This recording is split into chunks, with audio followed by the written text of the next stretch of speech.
Magandang araw. Ngayon po ay gagawa tayo ng fermented seaweed extract. So yung seaweed extract ay isa itong organic fertilizer. So ang ginagawa nito ay tumutulong sa mabilis na paglaki ng halaman natin at saka tinutulungan niya ito na mapadami yung harvest natin. So yung seaweed ay nakukuha ito sa dagat. So kung malapit kayo sa dagat o seaside, makikita nyo, nandyan lang yan sa mga gilid-gilid, no? Parang basura lang yan dyan sa gilid-gilid. So minsan nga kasama pa yung mga basura. So yung seaweed ay makikita nyo dyan habang nagsiswimming kayo, yan makikita nyo yan sa dagat. So dyan po yun nakukuha yung seaweed natin. So isa pala itong organic fertilizer kapag fine-ferment natin ito. So sa video na to ay i-share ko kung paano ko gawin yung fermented seaweed extract.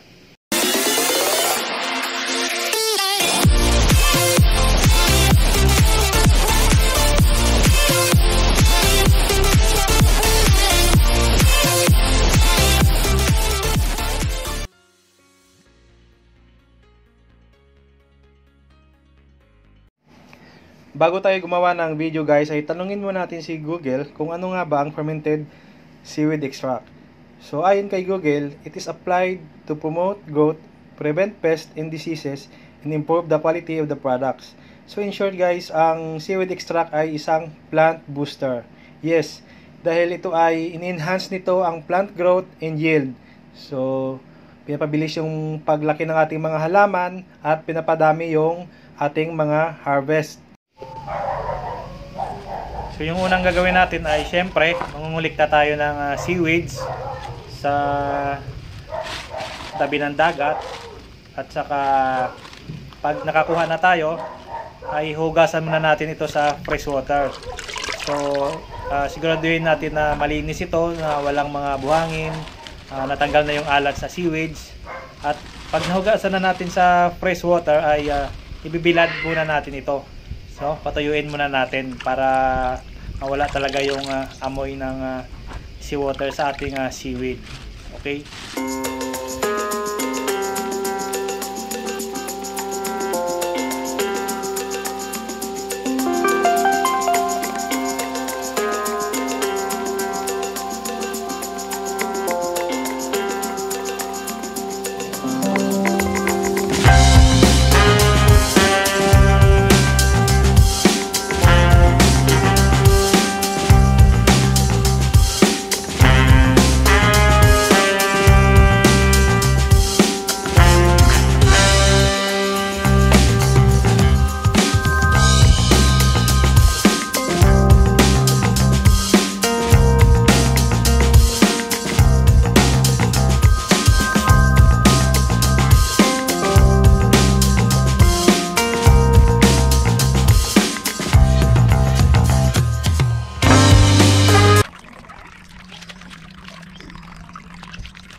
So yung seaweed pala ay maraming klase yan.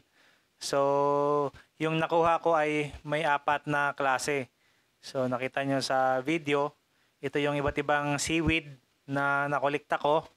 So pwede namang pagsamahin yan dahil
natin,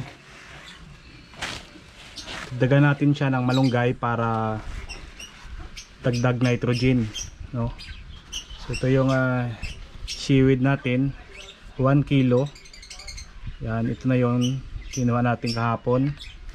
So molasses 1 kilo, saka tubig na 1 liter, and masking tape, saka yung container na paglalagyan na may takip. So ito yung kailangan sa paggawa ng fermented seaweed extract. Na guys, i-mix lang natin. Yan.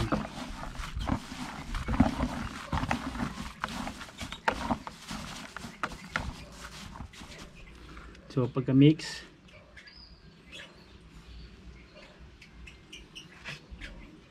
lagyan na natin tong molasses. Kung wala kayong molasses ay pwede rin gamitin yung brown sugar, no?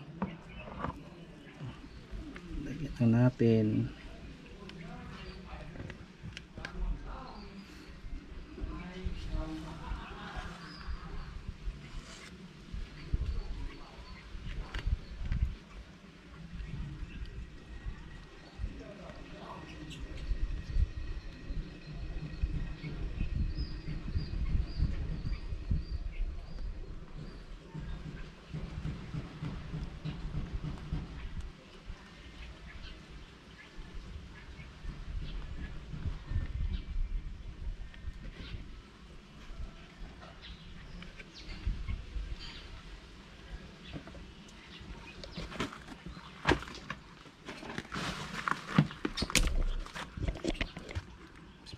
Ay pagkatapos ilagay na natin yung tubig.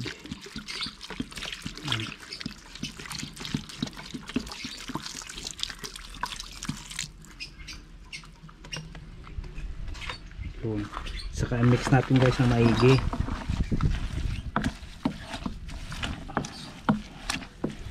Ang tamis ng molasses, ang bango.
So, yan na guys. Yan. Tapos, takpan lang natin. Yan.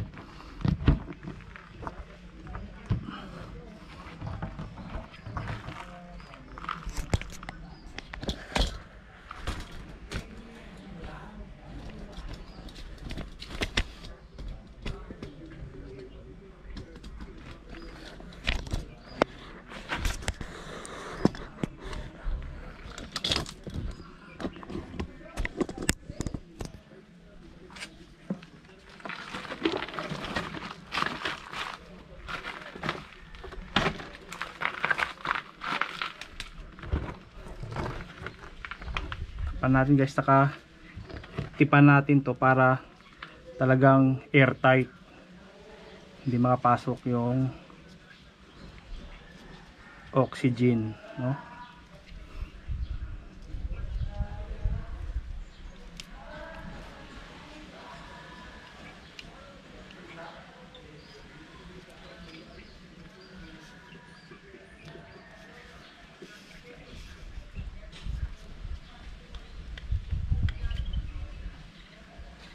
Ito yung gamit ng packaging tape, no? Pang airtight.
Saka lagyan natin ng markings, no?